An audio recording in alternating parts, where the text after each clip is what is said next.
Hello guys, welcome to 5th Generation Hobby Shop and welcome to another unboxing and testing po. Shoutout po natin Sir Ojuj Salomon. So ngayon meron tayo ditong isang brake barrel na rifle. This is caliber 177. Model Magfar Mission Multi-Shot Brake Barrel. Velocity up to 1,300 feet per second po. Yan, ideal for flanking and hunting. Yan. So, bali, ang bala po nito ay 177 caliber. Ito po siya. Yan po yung 177. Lead pellets po. Yan. Tapos, meron siyang magazine na 12 rounder. Yan. Mamaya po, papakita ko sa inyo actual. Yan. Tapos, may kasama na rin siyang 39x40 na scope. So, ito po ay powered by nitro piston. Ayan, brake barrel. So, hindi na po kailangan dito ng CO2. Ayan. So, bali ang gagastusin nyo lang dito ay yung bala. Ayan. So, nitro piston powered. Yung nitro piston, yan yung nagko-compose ng power. Yun yung nagsisilbing propellant. Okay, ng unit. So, ito maganda sa probinsya kasi hindi na po kailangan dito ng CO2. Di ka na magpapakarga ng CO2. Hindi rin siya katulad nung sa PCP, ano? Hindi po. So, ito po ay ibang ang kanyang mechanism.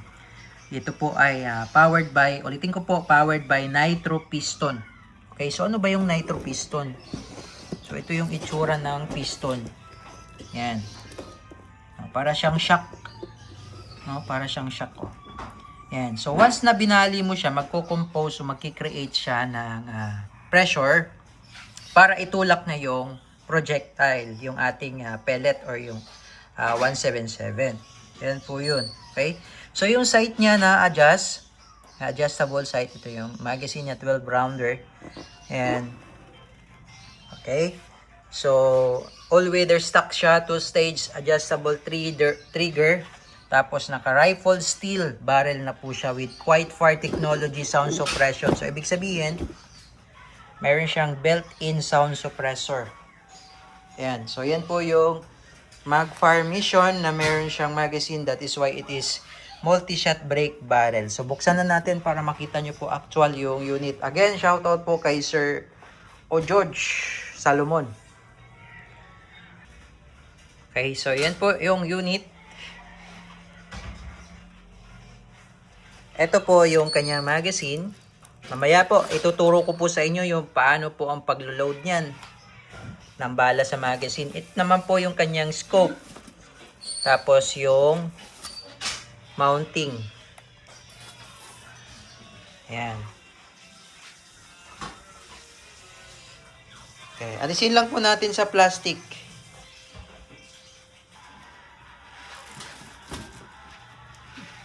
Okay. So, ayan po yung design ng kanyang bat.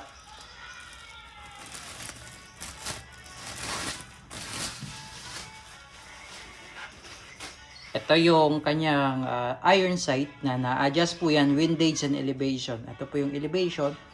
Ito naman po yung sa windage knob. Yan, elevation knob and windage knob. Ito naman po yung kanyang sound suppression. Kaya pansinin nyo po yung kanyang barrel, medyo mataba, no? Yan. Kasi mayroon siyang sound suppression. So, medyo di siya ganun yung tunog niya hindi ganun kalakas. Pero yung APS is 1,300. Malakas na po yun. Yan. Silent siya, silent. Okay? So, ito po yung kanyang trigger. Yan po yung trigger safety. Yan po yung fire. Yan naman po yung safe. Okay? Tapos, pag i-brake nyo siya, ganito lang. Babaliin mo siya. No? Pak! Sagad. No? Then, pag ibabalik nyo siya, wag nyo siyang, wag nyo siyang, yung dahan-dahan pabalik, wag. Kailangan biglain nyo. Yan. Kasi pag dinadahan-dahan nyo, posibleng mag-double load, doon magkakaroon ng bara. No? Yan. Tapos, putok natin, no? Take note lang po na bawal lang siyang iputok kapag wala siyang bala. O yung tinatawag nating dry fire. Mayroon siyang recoil. Ano? Pansin nyo, mayroon siyang palag. Recoil. Okay? So, for testing lang yun. For testing lang. Kaya pinutok lang natin ng isang beses. Pero bawal po siyang iputok ng walang bala. Pangalawa, pag hindi nyo po gagamitin, huwag nyo siyang ilagay sa cock position, no? I-rest mo siya, i-rest. Okay, so ito yung kanyang magazine. Ayan yung 12 rounder na magazine. So, lalagyan po natin ng bala. Ito yung bala. 177. So, ito po yung bala. Ipapasok po natin dyan. Yan, tapos iikot natin. Yan, so merong arrow kung saan papunta o paano ang position ng pag-ikot. No? So, ano siya? Clockwise. Clockwise, ito yung gear. Oh. Iikot nyo siya. So, ipapasok nyo lang dyan yung bala. Ipapasok nyo po yung bala dyan. Yan yung pellet. Tapos iikot nyo. Yan. So, hanggang sa mapuno po yan. Okay, hanggang sa mapuno. Okay, fast forward tayo, ano?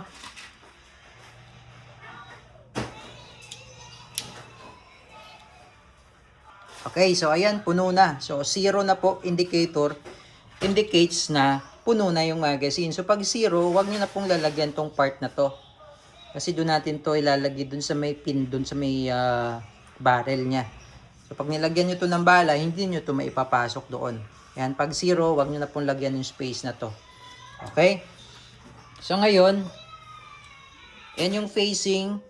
Ito yung magazine. Dapat nakaharap sa inyo yung number.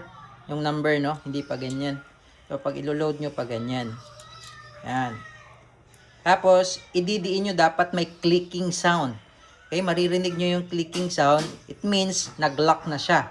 Pag wala kayong marinig na clicking sound, hindi yan naglalak. So, ganito po.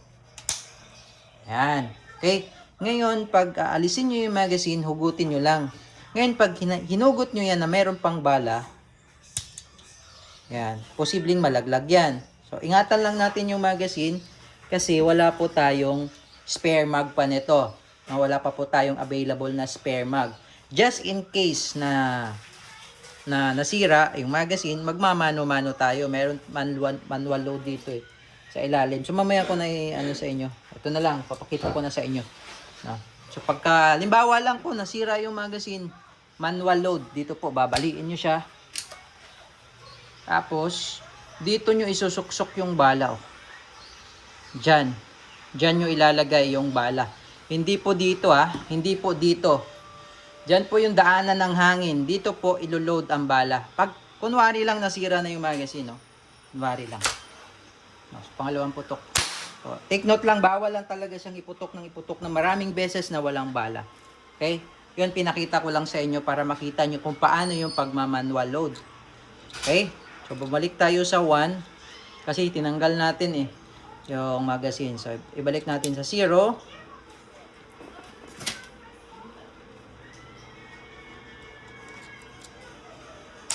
Then, clicking sound, then, pag once i-break mo siya, ikakasa mo siya, puputok ka, tapos break mo ulit, putok, break ulit, putok, hanggang sa maubos yung 12.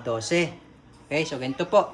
So, i-break natin. So, makikita nyo po, meron siyang 0 indicator, di ba? Yung number niya 0. So, ikakasa ko to ngayon.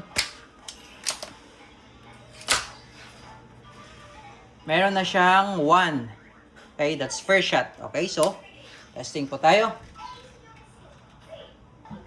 Okay, so Crossman mag-fire mission. Break barrel, first shot.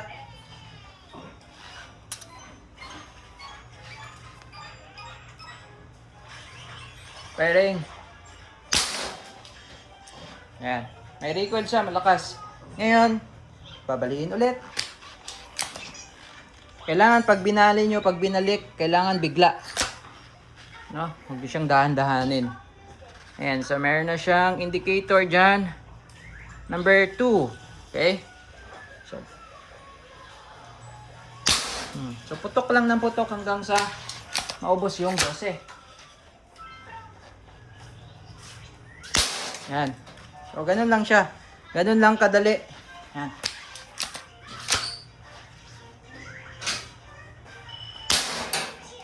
Okay? So makikita nyo naman po kung nakailang putok na po kayo. Ayan. Meron po siyang number indicator. Okay, Sir Ojuge Salomon, Crossman Mission.